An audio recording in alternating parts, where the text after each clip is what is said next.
really sorry that that was so intense and that I literally cried off all my makeup. But I am so glad that that stupid essay doesn't have power over me anymore, because I was just so afraid to read it. And anytime that we give into our fears, we think that we're gonna be comfortable because we are hiding from it and we're getting that temporary comfort, but it just makes it way worse. Like, it just builds up. Like, stop running from your fears, go after them, and then you will have power over them. They will not have power over you. And that's the biggest lesson, honestly, that I've learned in my own recovery and for my life moving forward. So I hope you can take that from this. Love you.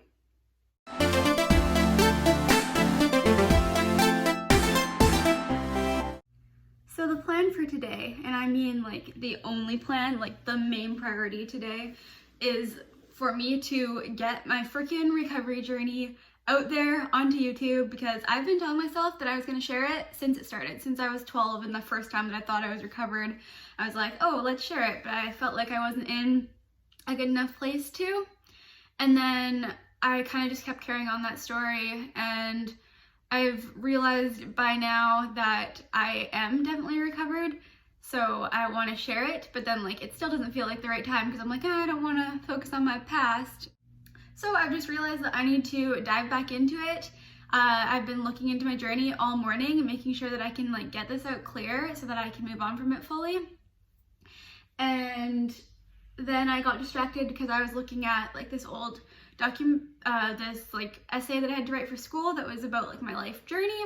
So I want to share that with you guys first. The reason for that is because just at the last hospital admission, about, I don't know how long, because I still have to put my time frame together because I just keep like pushing away my journey, and I need to look at it, get it on time frame, and the next video is going to be my recovery journey. But this one is my life journey. It's from the essay. And at my last admission, I wanted to talk to my counselor about it because, or actually the psychologist, because I knew that this essay in particular had something in it that is definitely like really deep, like holding me back, or like just something that I really needed to go over. And I kept telling her I was going to go over it with her, but I never did. And I'm just finding it now. And I didn't, like, I'm super resistant to reading it, and I don't really know why. I guess it's because when I wrote this at 16, I afterwards was struggling a lot with panic attacks every single day, to the point where it became panic disorder just by being afraid of having a panic attack.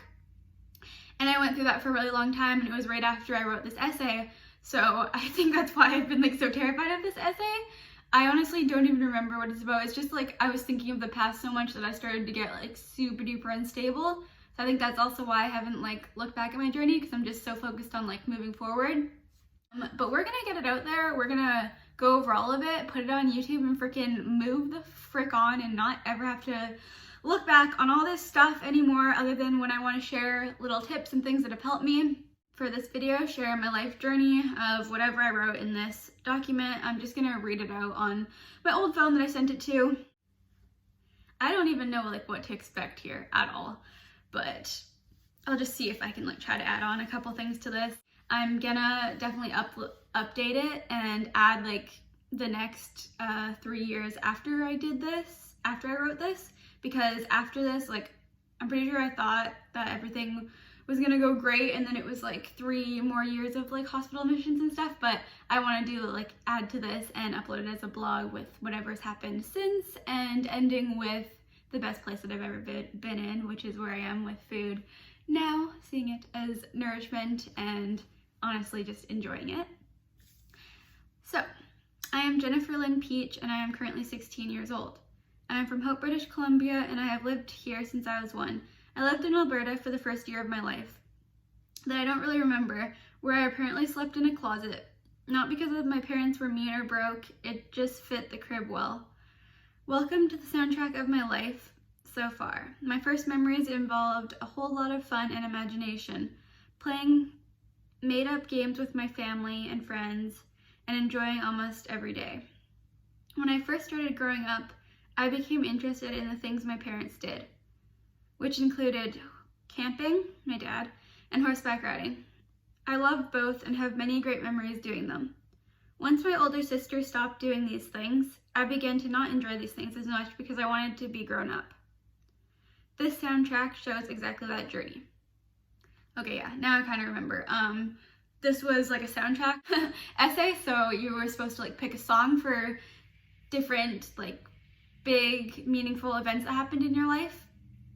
So it's gonna mention some songs and stuff, but you guys don't have to worry about that. I just want to share this as like a general understanding of who I am, what my past was for until I was 16. I am now almost 19 in like 2 months, so it's been like 3 years since I wrote this, but yeah, we're sharing it because I feel like there's something in here that could be helpful for people and just to have you guys better understand me.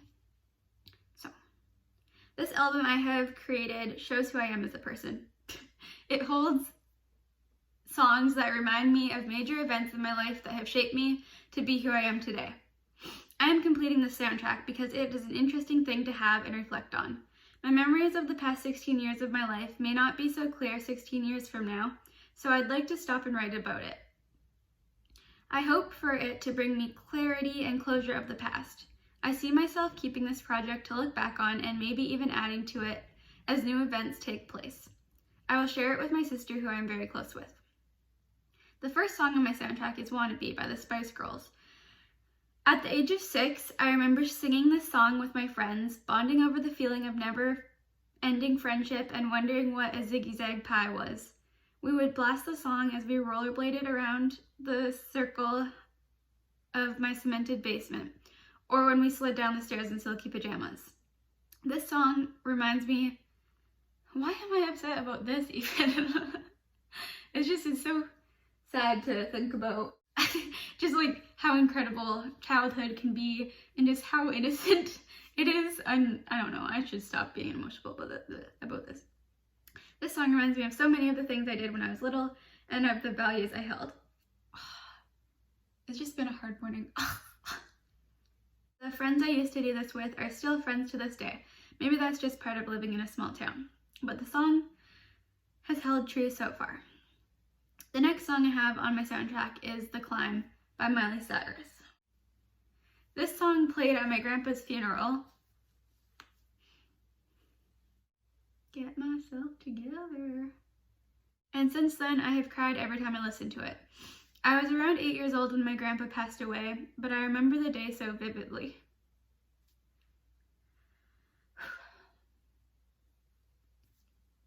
My mom and I went to the movie store, and consequently enough, we were watching a Hannah Montana documentary.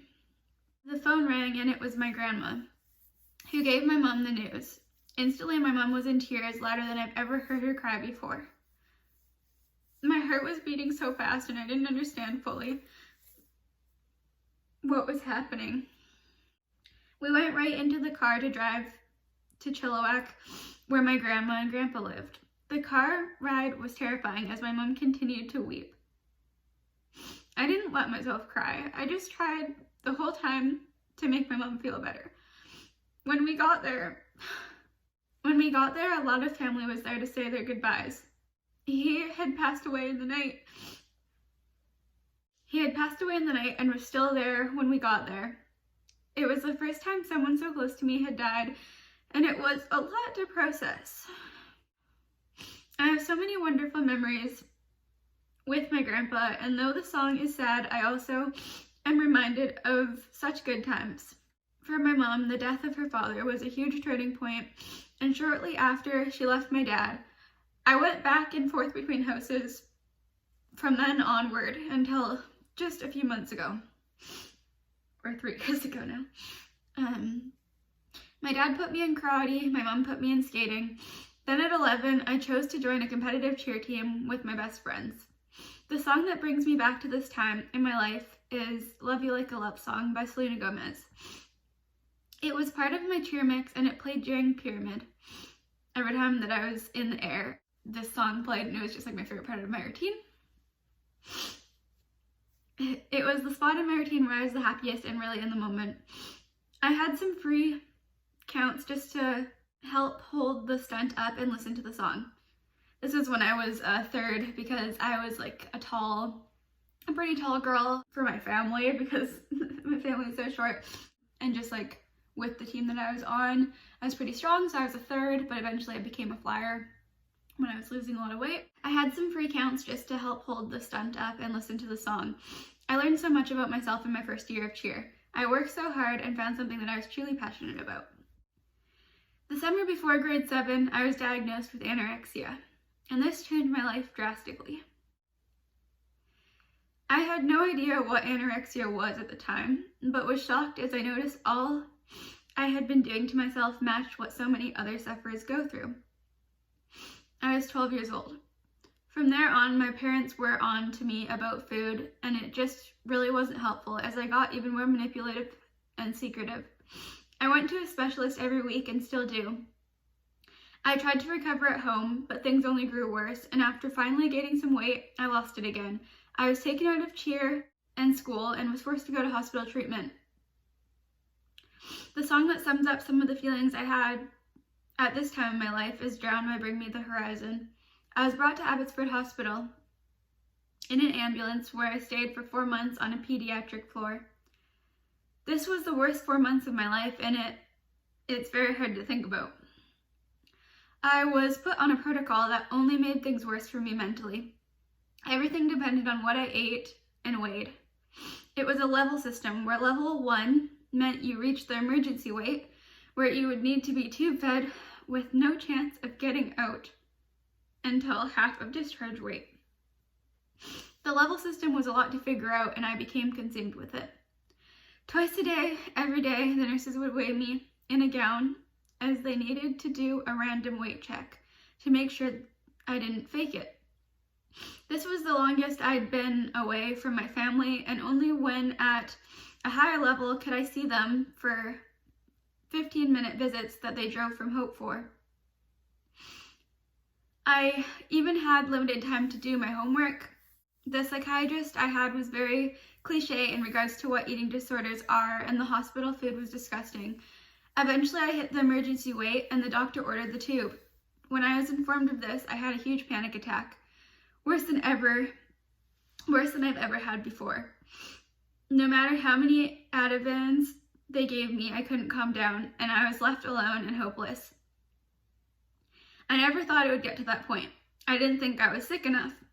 The tube was my worst nightmare, as I wanted to eat but was saving or something. But I don't even want to get into the eating disorder logic. Once it was ordered, there was no going back. I regretted not eating more and pleaded for a second chance, but no one would listen.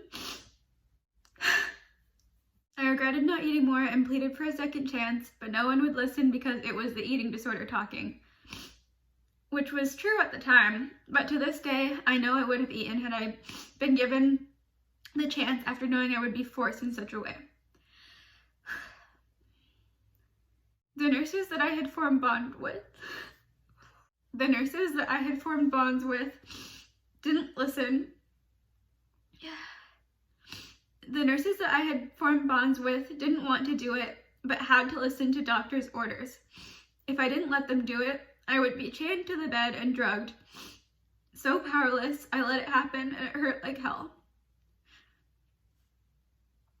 From there, I spent my days journaling, and I filled 19 journals full that I still have today. I wasn't allowed any personal belongings and only had hospital clothes. I wasn't allowed access to a bathroom, and I had to use a commode that was like 2 seconds away from my bed. I wasn't allowed visitors, and showers were maxed at 5 minutes with the door cracked open. I was woken up at 6 a.m. every morning with a needle in my arm for blood work, and it didn't get much better from there. The highlight of my day was the 10-minute walk up and down the same one hall, dragging a pole alongside me. Complications happened where I'd do stuff to prevent my feed from going into me. Oh, I just remember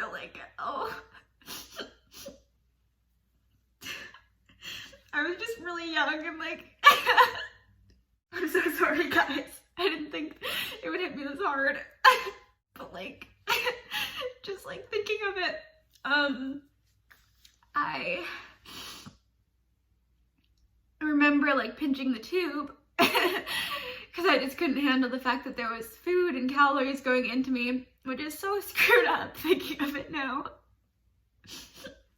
And I would like make it drip out like into like the bed, and I'd be watching movies and like dripping out the tube feed into bed, and I was so desperate to taste food because it was months and months without even having 1 second, like one piece of food in my mouth. And my eating disorder, I would never go, like there was never a time with anorexia that I went a full day without eating. So getting like the privilege of food taken away was not a good thing, and I every day felt like I just wanted to taste food. So I'd like drink the tube feed, and it wasn't even like flavored, so it was awful. And to this day, if I smell anything similar to that, I'm like, no, I cannot, like it makes me so nauseous.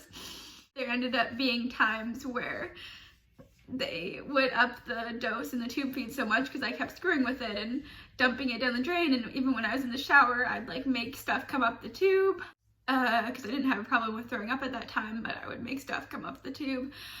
And it was actually a lot easier. And I also just like kept getting rid of the tube feed just in like whatever ways I could. So since I wasn't gaining any weight, because I was super duper like I need to only gain a certain amount in order to hit all these level systems and stuff. I don't even remember exactly what was going through my head, but it was obviously very, very strong.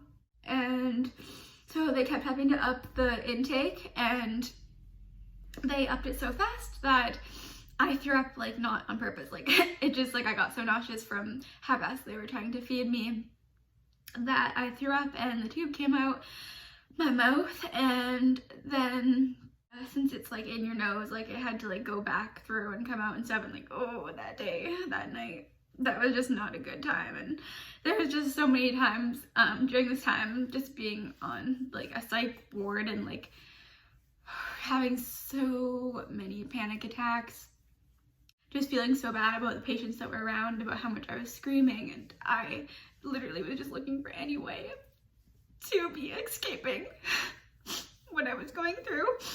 And I did become super suicidal, but obviously there was nothing in the room. I'm just really grateful that I've gotten through all that. But frick, like I wouldn't wish what I had to go through on anyone. Okay, that was completely random. I need to go back to whatever I was talking about here. I was woken up at 6 a.m. every morning with a needle in my arm for blood work, and it didn't get much better from there. The highlight of my day was the 10-minute walk up and down the same hallway, dragging a pole alongside me. Complications happened where I'd do stuff to prevent my feed from going into me, and then I had to have a 24/7 carried even when I was asleep. I was like this for my last admission too. My feed was continually increased so fast that I would get nauseous, and up came the tube to be put down all over again. Eventually I got the tube out, but to prove I was right, I lost the weight I gained from the tube so I could gain it on my own. This backfired as I didn't know my weight because they wouldn't frickin' tell you, and I hit the emergency weight without knowing. It was time for tube again, but because it wasn't helping, because this whole process was messed, I was referred to BC Children's Hospital, where they actually have a unit for patients with eating disorders, and there was real help. It was agreed with my input, finally, that the tube stayed out if I ate what was given to me until there was room at Children's. This was probably like the best thing when they finally listened to me, and I was like, yeah, I'll eat anything as long as the tube's not going down. And that worked really well because then I just like, I had no excuses anymore. Nothing could get in the way. My thoughts weren't gonna get in the way. It was just you have to eat or this. It made it super simple. And since I didn't have enough logic to realize that food was a good thing, since I didn't know enough at that time, having it be that simple was definitely what saved my life. It was agreed with my input finally that the tube stayed out if I ate what was given to me until there was room at Children's. In a few weeks, I was on an ambulance ride to a new hospital. Long story short, I did very well through many, many, many ups and downs at Children's, and had a lot of positive experiences, such as beginning my journey with yoga, and was out after another 4 months. While still at Children's, one day I was called to a team family meeting, where I was informed that the guy I had been dating just before being sent to hospital had hung himself. I was in tears and instantly blamed myself. I felt like if I had been out, I would have been able to help him the way I had in the past. I felt selfish not having to have helped him myself. Luckily, I had a lot of love and support around me.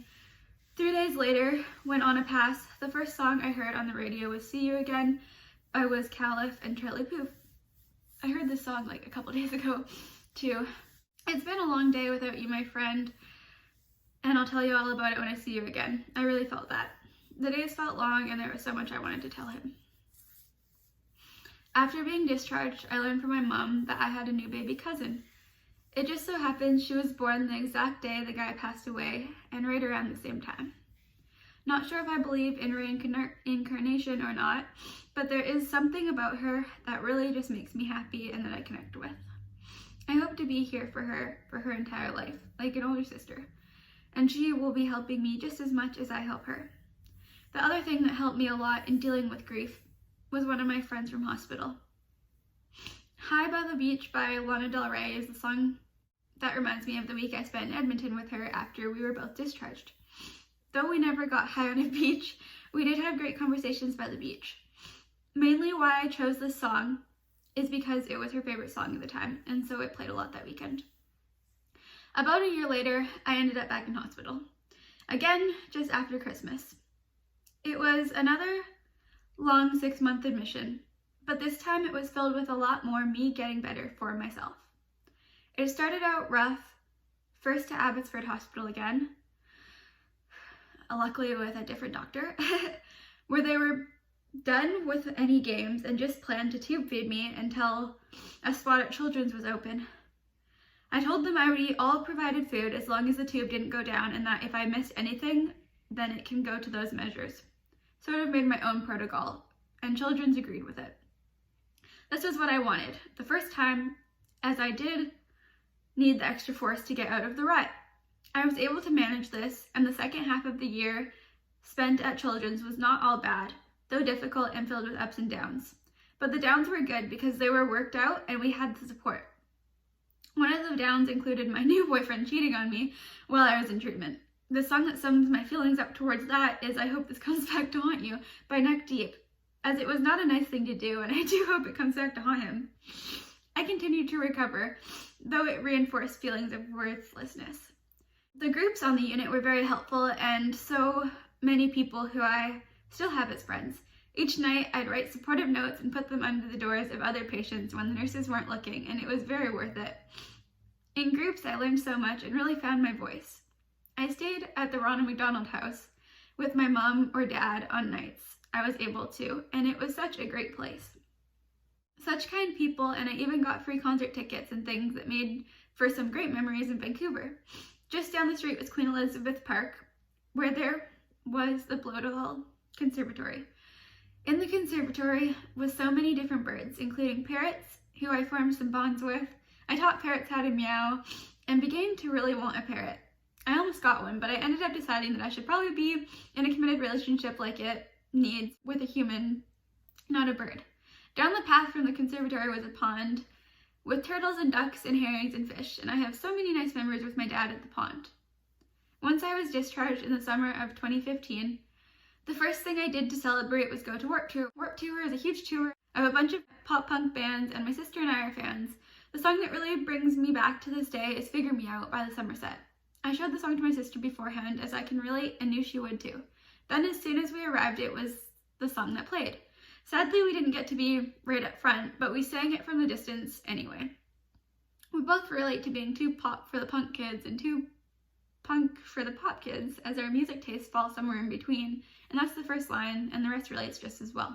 The chorus began, but I believe there's more to life than all my problems. Maybe there's still hope for me to start again. I'll get my feet back on the ground and pull my head out of the clouds. Was really exactly where my head was at this point in my life, and singing it was truly transformational. Finally, I got back to cheer and school and stayed in both all year. It was a lot of work, but I had a great year, and finally I spent a birthday at home after 2 years of spending my birthday in hospital. I spent my 18th birthday in hospital again this year, but there was a couple years after where I didn't have to spend my year in hospital. I got to go so many places to compete, and we got champions at internationals. California was my foot's asleep, was a particularly great time as it was my first time traveling on a plane somewhere. The song that reminds me the most of this time in California is Anything by Headley. It played during my routine and always left me empowered. Walking around California with all my cheer friends and being able to compete there was, after everything I had gotten through, was truly me doing anything, despite 1,000 disbelievers. Reference to the song. The whole trip I really felt I could do anything, and it showed in the way I performed. Last summer I went to summer camp organized by the Looking Glass Foundation. No phones and lots of connections made with 40 people I had never met. A week full of exploration, communication, vulnerability, and self-love. From yoga on the dock in the sun to canoeing late at night under the stars, a truly magical week spent with such lovely individuals. I did so many new things, and by being my true self throughout, I learned so much about myself and made so many valuable friendships. I could go on and on about summer camp, but to get the song that goes with it, I Like Giants by Kimya Dawson, is the one that brings me back to one of my favorite moments, canoeing under the stars on the last day of camp on a warm summer night. The water was so warm because of the cool air and was so calm. We put lights on the dock so we could find our way home, and we each had glow sticks to keep from running into one another. We connected our canoes in the middle of the lake and all lifted our paddles high above and had then smashed them down to hear the echo of the giants. The echo was louder than I ever would have thought, and it repeated until just a whisper. Then some of the girls were singing songs, and the one that stood out for me the most was I Like Giants. We all felt one with everything, as the song says, and just took it all in. Feeling so small in a world so wonderful, so present, nothing else mattered. All problems seemed so small. The experience was so grounding, despite the fact we were floating. Today, I am a straight-A student. I have been vegan for a year and stayed out of hospital for almost 2 years. I have a boyfriend after waiting a few years. I am getting my end soon. I'm finally settled at just one of my parents' house, not going back and forth. I have a passion for yoga and helping others, and I'm getting my yoga teacher certification this summer and starting my bachelor's degree in psychology. I have so many goals, and I'm looking forward to what my future has in store. Thank you to any reader for taking the time to listen to my soundtrack. Quite lengthy, I know, but hopefully not too boring. This project was by far the most difficult project I have ever done. Being so personal, it put me on a roller coaster of emotions, along with all the changes that have been occurring in my life recently. But I've realized that change is a part of life, and I choose to live, not be half alive. I didn't feel it was the right time to write about this all because I had no satisfying conclusion. But I'm starting to think that's okay. I'm still recovering and I'm still changing, and it's not possible to know exactly what's next, but I know I have the strength to take whatever comes my way. Through writing this and processing some of the past, I've really been able to move forward more than ever before. I've also recognized how small, seemingly large parts of my life are at whole. Though I've been through some hardships, I'm grateful to be here today with the experience, strength, and knowledge I have gained through it all. I spent a lot of time simply surviving, but it's not too late to start thriving.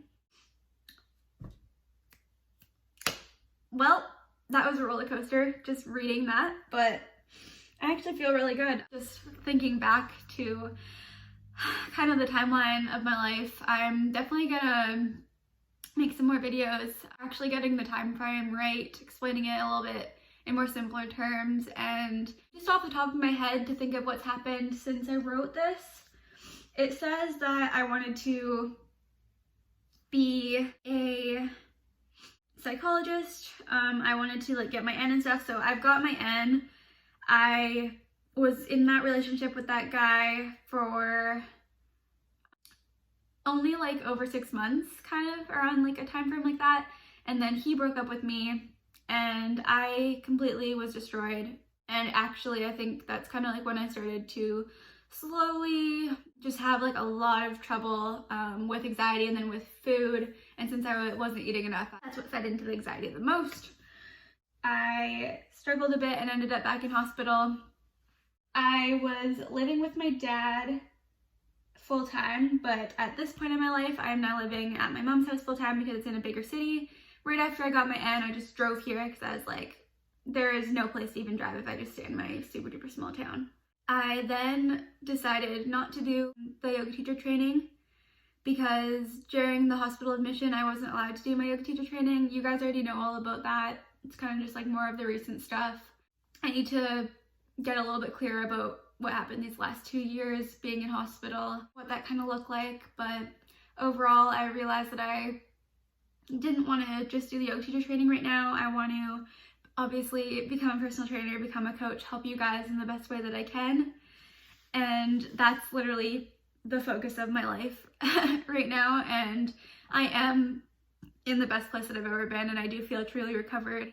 Clearly, this stuff is not easy to talk about, and that's also why I just want to push myself to finally talk about it, release it, and I hope that there's something in here to help you feel a little bit closer to me, and just so I can be able to support you more on your journey.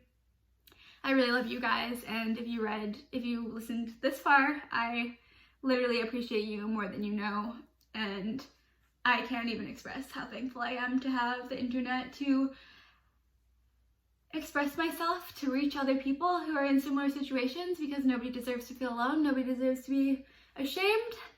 And I'll see you more in the next video that's gonna go into more detail. Love you guys.